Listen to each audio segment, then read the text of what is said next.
This Thank you. conference will now be recorded. So before starting today's session, let's try to have a quick recap of what we learned in the previous session. So in the previous session, we spoke about what Hive is, right? So Hive is a data warehousing tool in the big data world. And we understood what is the reason behind why Hive came to the picture. So it is basically to reduce the complexity that is involved in the map-reduce coding, right? Because in Hive, we don't need to write any code. It's just the simple queries that we're going to run.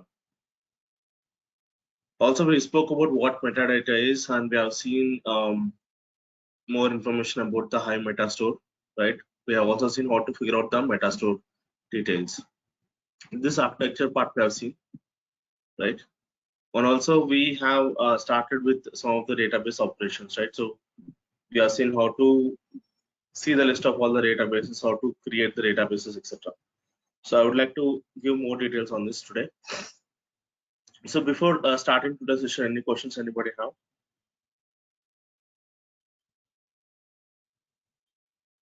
Any questions anybody have? Hey, If you have any questions, this is Navid. Hey Navidya, go ahead. Hi, I just joined today. I'm wondering how many classes have I missed? Okay, do one thing, Navid. So put your email ID and the WhatsApp number in the chat box. I'll get in touch with you. In the chat box here? Yeah. Hello, even like I had joined today itself for like this is my first meeting. Yeah, Daksh, I'm already in touch with you, so I'll call you after this meeting. Oh yeah, sure, no problem. Thank you. Okay. Yeah, bye. So yeah, so let's open the Cloudera Quick Start VM. So as I told, so the Cloudera Quick Start VM will take anywhere between 4 minutes to 10 minutes of time, depending on the RAM that you give. Right. So let's wait for one more minute.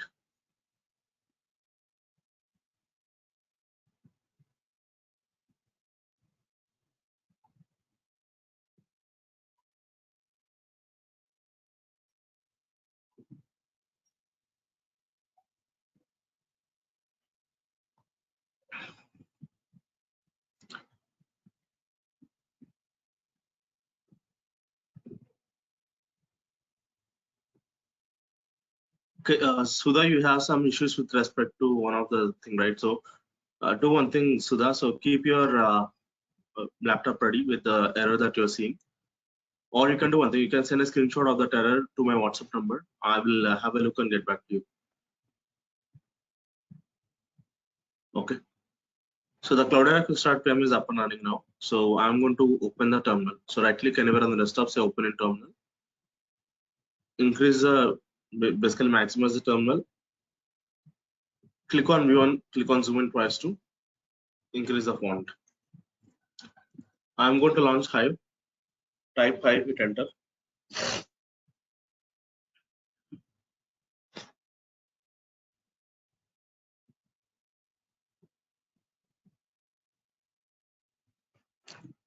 So first, let me see the list of all the databases.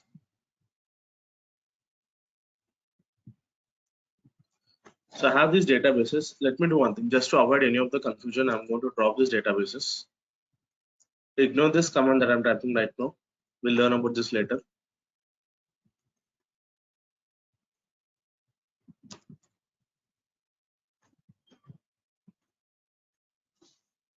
So I don't have any databases now. I just have only default database.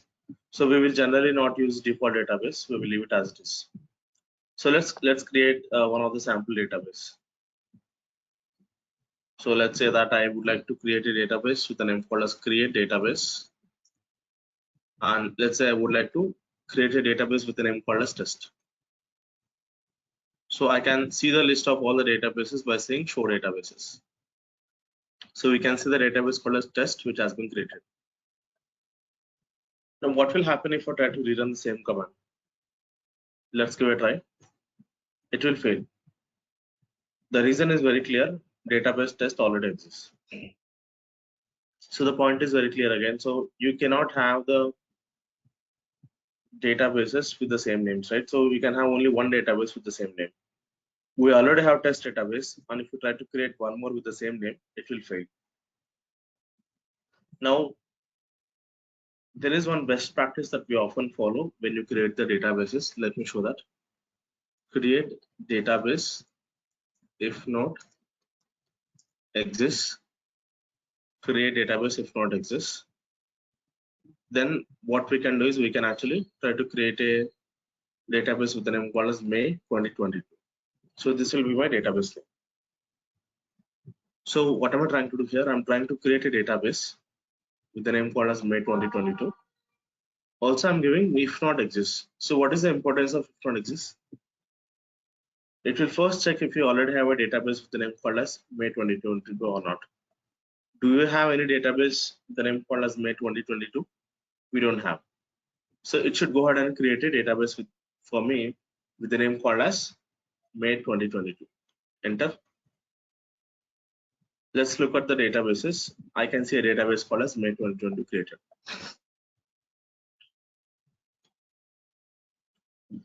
So now what will happen if I try to rerun the same command one more time? So let us give it a try. So I'm going to rerun the same command one more time. Is it failing? It's not failing. Now, is it creating another database with the same name? No, it is not, right? We had 3 databases and we still have 3 databases. So what is the importance of if not exists then? So if not exists, initially it will check if you have a database with the same name or not. If it is not there, then it's going to create it, right? But when you run it for the second time, the query is not failing, right? So it will make sure that there are no failures when you run your Hive queries. And this is considered to be one of the best practice. Even in the interviews, you may get a question such as, can you tell me some of the best practice that you have followed in Hive? This is considered to be one of the best practice because we are making sure that the database creation will not fail at any time. Because if the database already exists with the same name, this command will be silently ignored in the background. So that's how when we create the databases in Hive, we will often create it with if not exists.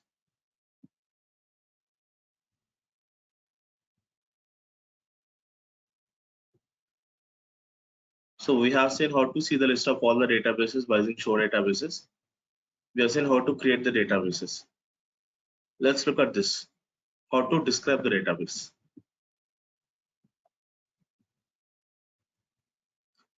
So describe space, database space, database name is test. To show the output clearly, I want to zoom out. Click on view and zoom out. Let me rerun again. See the output clearly here. We can see database name is test. It was created by Cloudera user. Along with that, you can see some path here. User Hive warehouse and then test.db. If you observe closely, as I have told earlier, any path that is starting with /user, that is considered to be an HDFS location. So this should be a HDFS location. So let's do one thing. Let us try to check the contents under this path. Under user Hive warehouse, let us have a look what are the different contents that we have. So I want to open one more terminal. How do you open one more terminal? Click on this symbol. So you should be able to open one more terminal. Let's do that.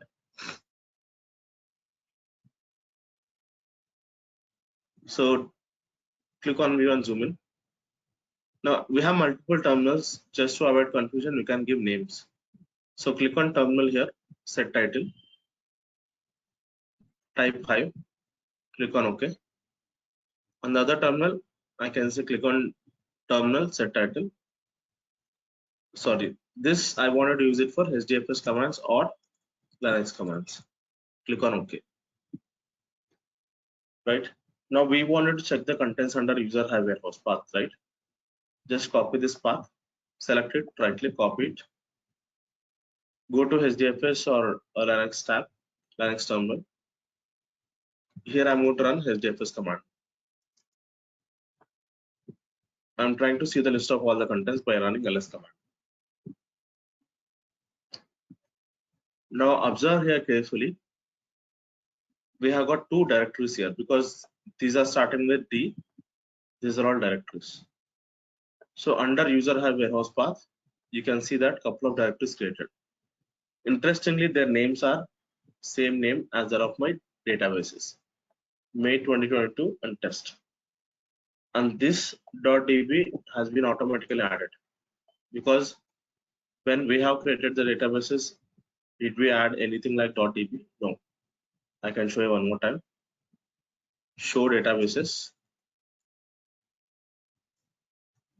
We haven't added .db, but you can see that we have the databases with the name called as May 2022 and test, and we can see that automatically this .db has been added. Now, the important point I would like to make here is, let me just make a point here.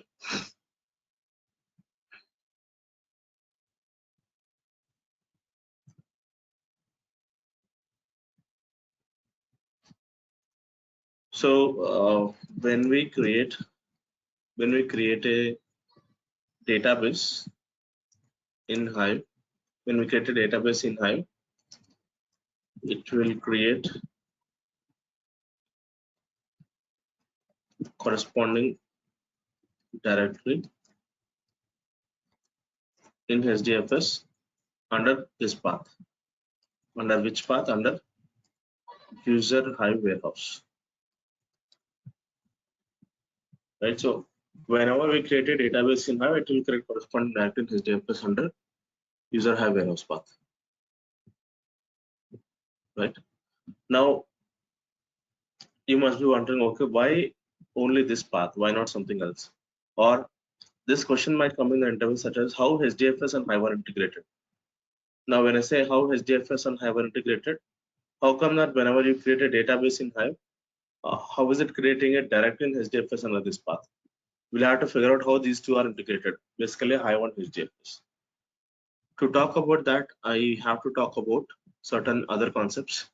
Let me talk about that first. So I'm on Linux terminal here. Can we run Hive queries or Hive commands on Linux terminal? The answer is yes. You just have to say Hive space -e. In the double quotes, you can mention any valid Hive query. Let's say show databases. So what am I trying to do? I'm trying to run Hive queries on Linux terminal, and whatever you see in the double quotes is a valid Hive query. So this will try to connect to Hive. It will run this query, and it will get me the results, and finally it will disconnect from Hive. So the last two lines are an indication that this is disconnecting to Hive. First line is an indication that it is connecting to Hive, and whatever you see in between is nothing but the results of the query. Right. Now one more thing, can we filter out this output? That is, suppose I am looking for a specific keyword or specific word in output. Can I filter it out? Yes. You have to use grep. Grep is a Linux command. We can use grep. Let's say I wanted to check whether we have a database with the name called as test or not. Then you can just say test, enter. This will again connect to Hive. It will run the query. From the results, we are trying to filter it out if you have any database with the name called as test. Yes, we have a database with the name called as test.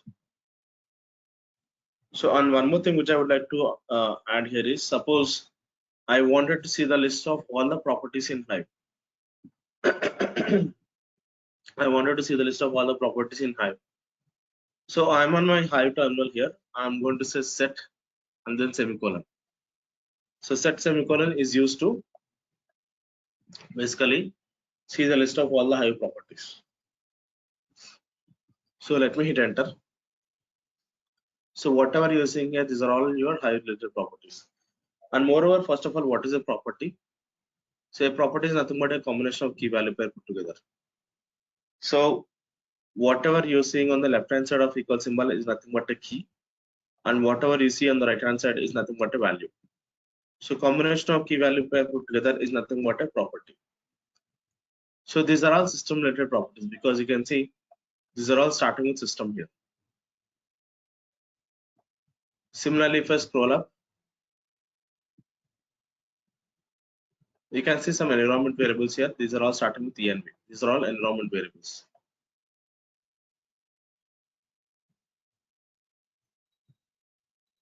So similarly, you can see there are some map reduce related properties, etc. Let me do one thing. Let me zoom out one more time, and I will run the same command one more time. Let me scroll up. We can see some map reduce related properties here, some Java related properties, and also you can see some Hive related properties here. Right. Now let me try to run this set query on Linux terminal by using Hive-E.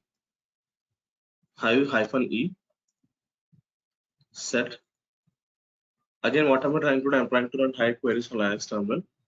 This will connect to Hive. It will run set query, and then it will get as a results.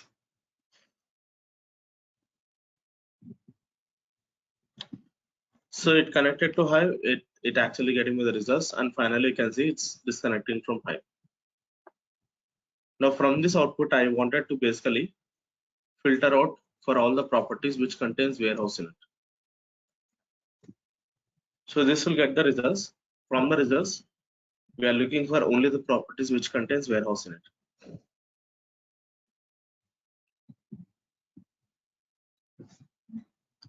So now why is it showing only these two properties? Because the first property contains warehouse here, and the second property contains warehouse here. So that's the reason why you are seeing exactly these two parameters or properties. So I'm interested in the first one. Let me just select it, right click, copy, go to the Hive terminal. You can zoom in now. So click on zoom in. Set space that particular property name. So look at the value. It's showing as user Hive warehouse. So this is the reason why whenever you try to create a database in Hive, it's creating the corresponding directory in HDFS under user Hive warehouse path. So this is very, very important concept and often asked in the interviews. Right. So we have seen how to describe the database. We have seen how to check the corresponding directory in HDFS. Now let's see how to use the database and how to see the list of all the tables in a database.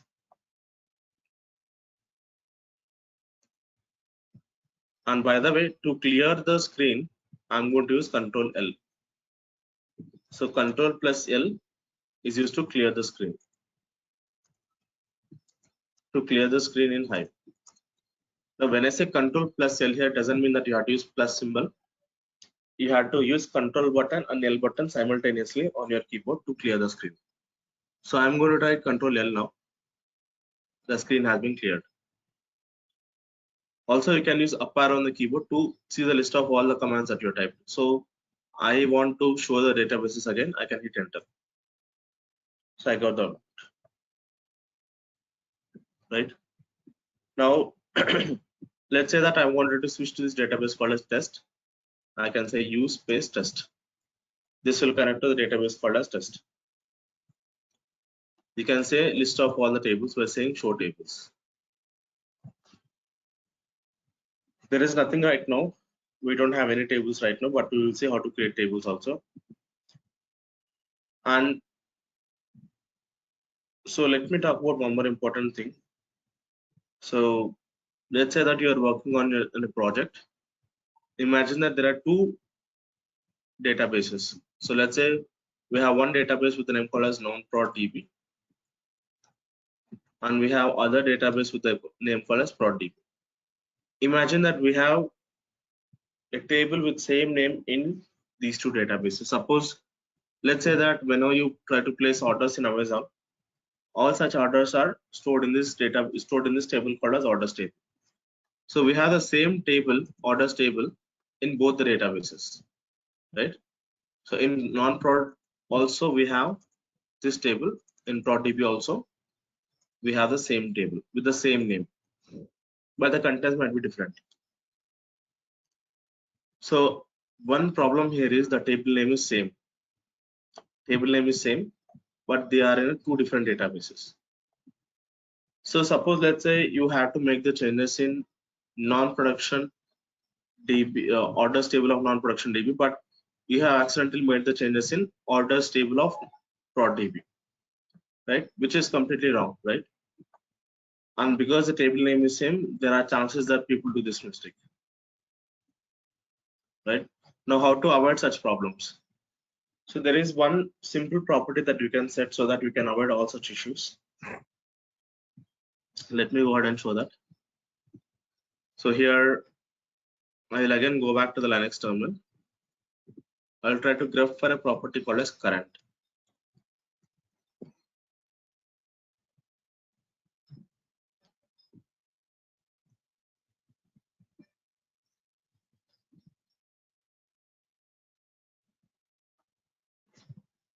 So let me take this property, just select it, right click, copy, go to the Hive terminal, clear the screen, set space that particular property name.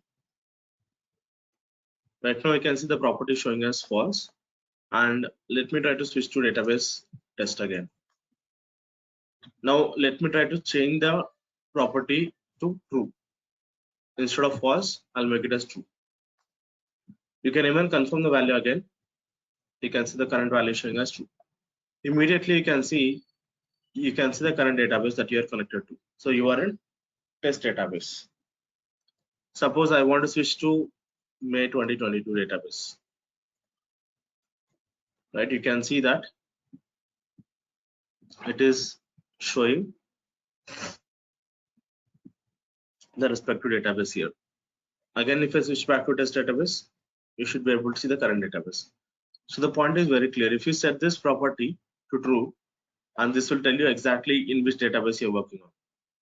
If you do this, you can avoid all such problems, right? Because you are very clear with which database you are currently using.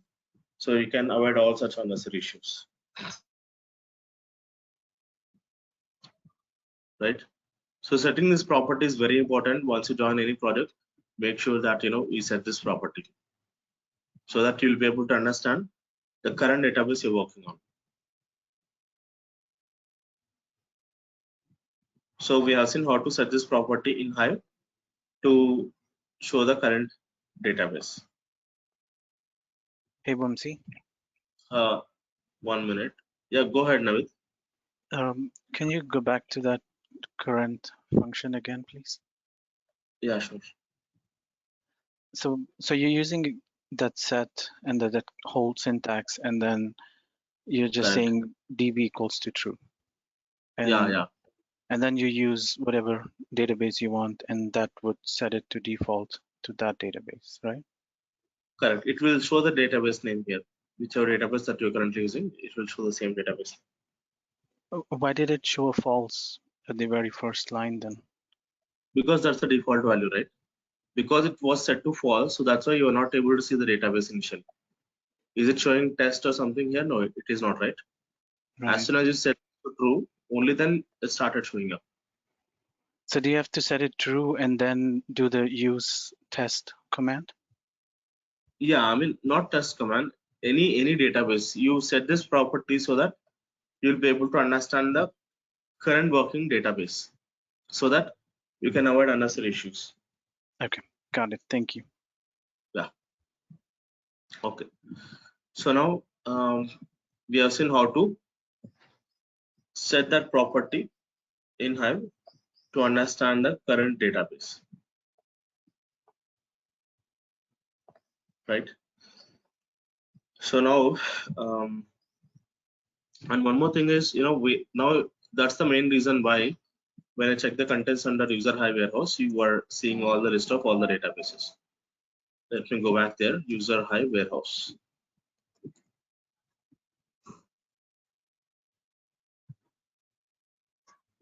Right.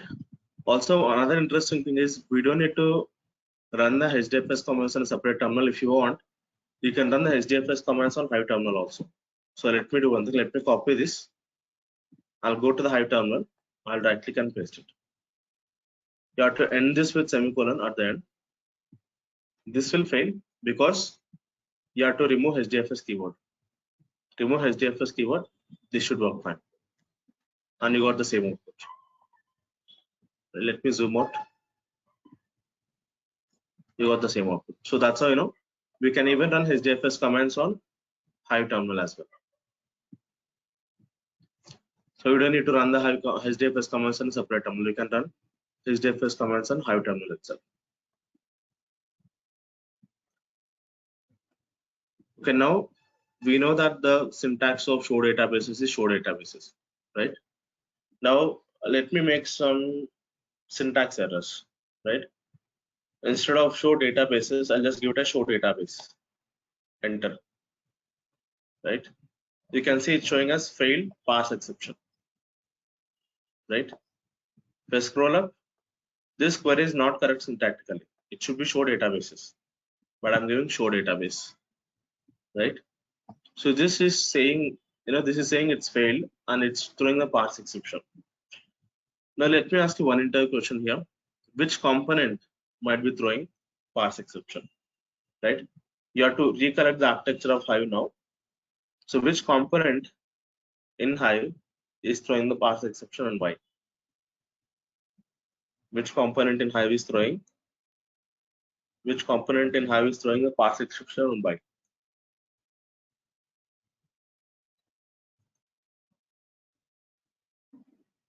Let me answer that question.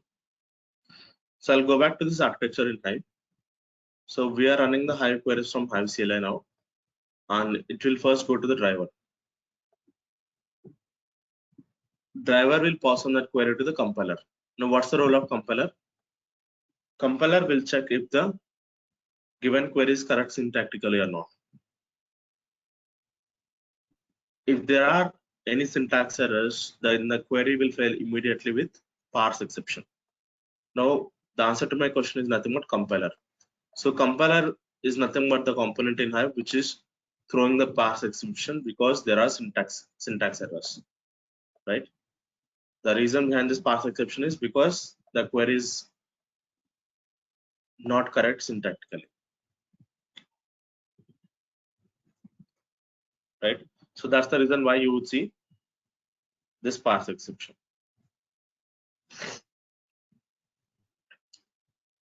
Now let's do one thing. Let's say show databases. Suppose I wanted to switch to a database called as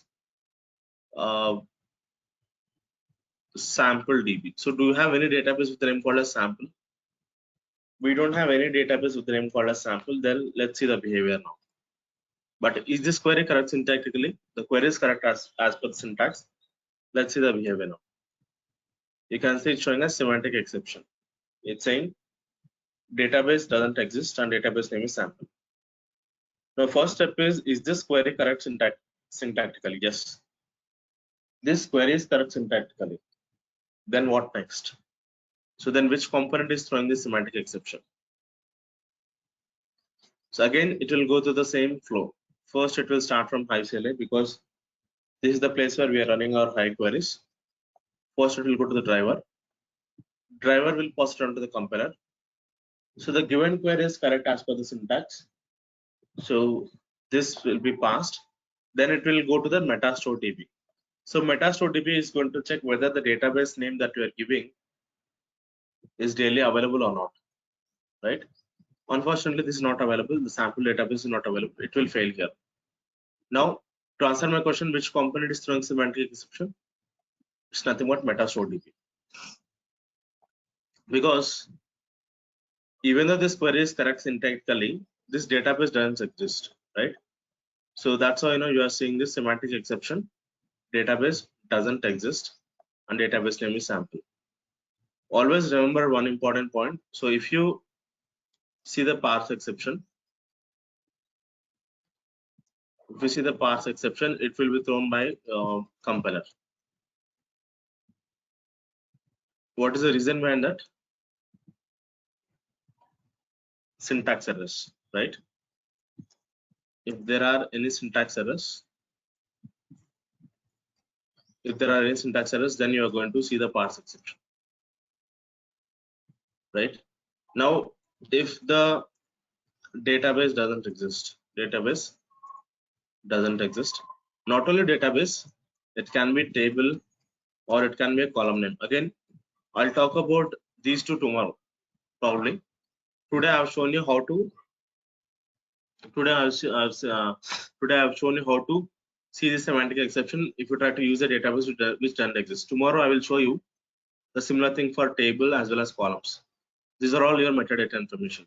So if the database or table or column name doesn't exist or doesn't exist in Metastore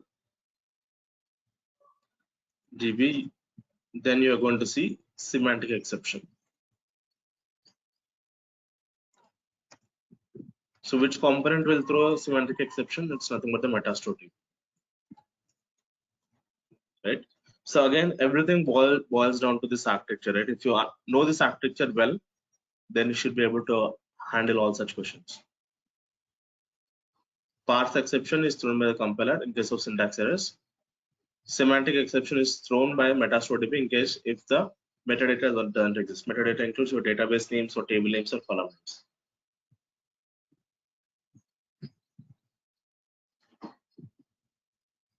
Right? Now you can see that we have got these databases and we don't have a database with the name called as sample. So that's why it was throwing the semantic exception. So I can say show databases one more time and I can see only test done May 2020. Now let's do one thing. Let's try to drop these databases. So how to drop the databases? Drop space, database space, database name is test. So I'm going to drop this database now. Hit enter. Now let's see the list of all the databases. Show databases. I don't have test database now.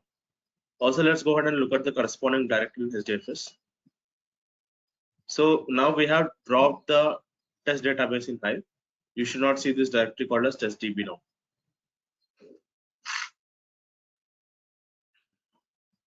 So I don't have the database with the name called as testdb directory. That's deleted because whenever you drop a database in Hive, the corresponding directory in HDFS gets deleted from here. Let me make that point here. So when you drop a database in Hive, the corresponding directory in HDFS under user Hive warehouse will be deleted. There is one question in the chat. Let me read that question.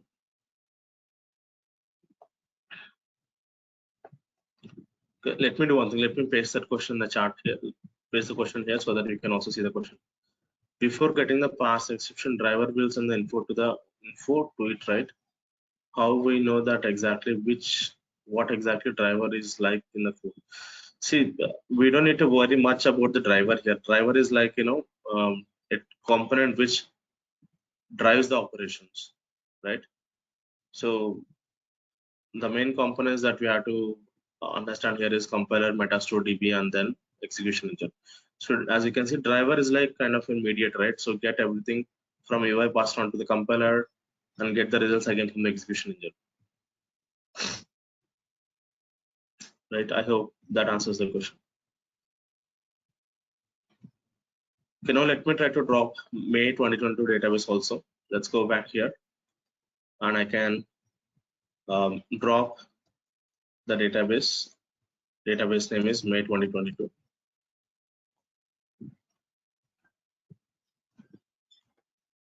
And now let's see the list of all the databases.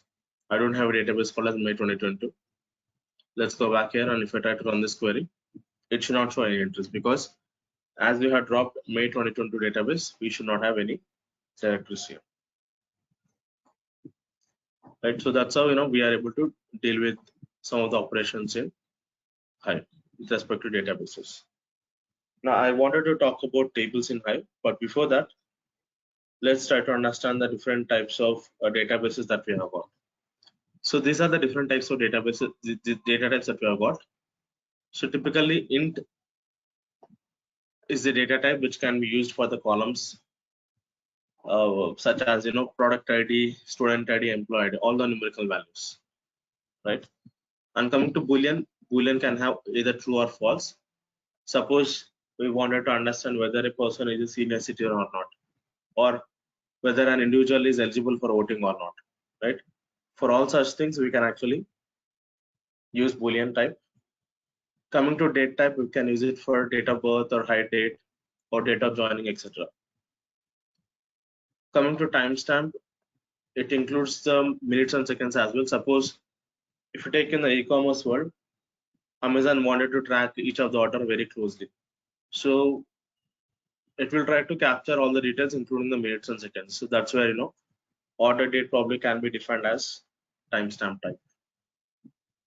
And coming to string and varchar, these two are almost same. These are used for the string based value. Suppose product name, student name, employee name, etc. So these are the different data types that we have got in Hive. So a table is a combination of multiple columns. Each column must have a specific data type. So that's how we're trying to understand these different types of data types in Hive.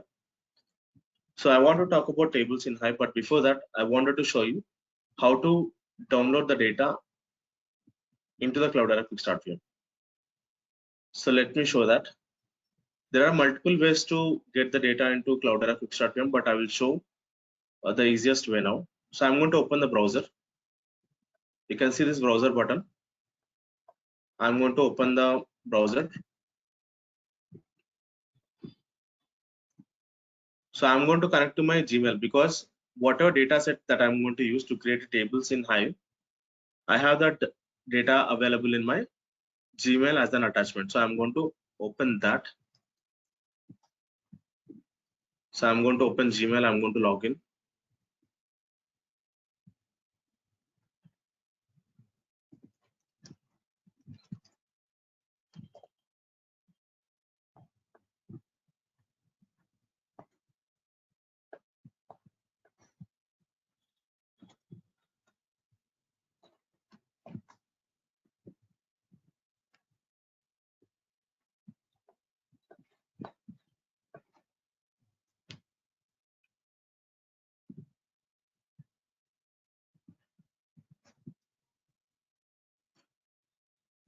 So I have a file with the name called as orders.txt. So I'm going to say orders.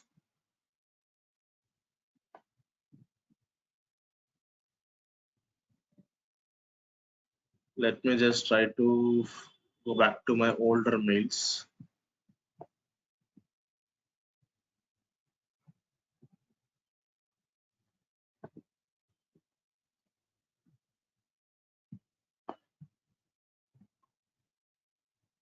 Just a minute. Yeah. So this is the file that I have already placed in my email as an attachment. So I'm going to share this file with you. So you can also keep it handy. And so the main point is we are going to create the tables in Hive in next session, and we are going to load the data into those tables, right? Now to load the data into those tables, we need to have the data available in your Cloudera Quick Start VM. So this is the process that I generally follow to get the data into my Cloudera Quick Start VM. So I'm going to click on scan and download, and I'll click on save file, and it should be downloaded into my downloads. So I'll go to one of my terminal.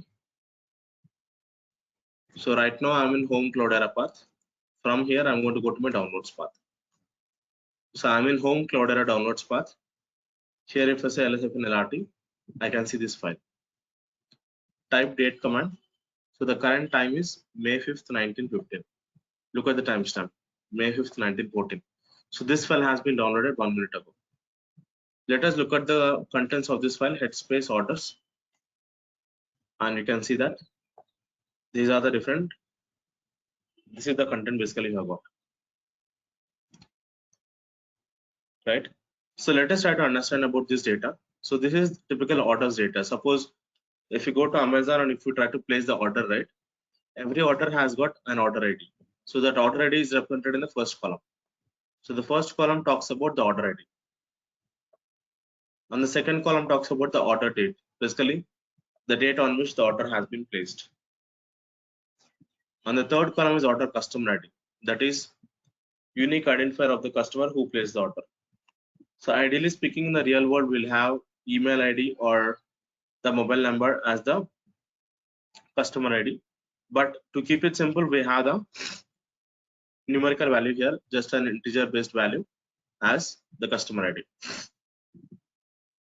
And the fourth column is order status. So once you place an order in Amazon, that order goes through multiple stages. Suppose, let's say that you went with cash on delivery, then the order status might be pending payment.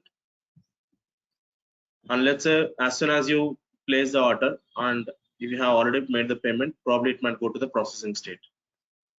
And if the product is delivered successfully, then it might go to closed or complete status. So that's how this fourth column is about order status. It will talk about what are the different order statuses a given order may have. So we got some idea about these columns now. Let me repeat it again. First column is order ID. Second column is order date. Third column is order customer ID. And fourth column is order status. Now by using this data, we will try to create the tables in Hive, and we will load this data into the Hive tables that we're going to create. So we have got two tables in Hive, such as managed table. It's also called as internal table. And the second type of table is called as external table. So I think if I talk about this now, it will take at least 45 minutes. Probably it's a kind of logical break that I want to take now. So I want to stop the session right here. If you have any questions, you can ask me. Otherwise, we're good to meet tomorrow. Tomorrow we'll talk about tables in Hive. Got it? So any questions anybody have, let me know. Vamsi, can I ask a question? Yeah, go ahead, Navit. So that command that you had over there, if you go back where you got the rows of that table, orders, head space orders, right? Yeah, that's a Linux command which will get you first 10 lines of a file. Oh, it's So just this is the first 10 in a row. It's just not random 10. Not random 10, first 10 lines. So orders is a file, head is a command in Linux which will give you first 10 lines in a file. Okay. So, is there something similar to get the top 10? Yeah, that's correct. It is used to get top 10 records from a table, from a file. Okay. Thank you. Okay, guys. Yeah, sure. So that's all I have. So we can meet tomorrow. We'll talk about tables in Hive tomorrow.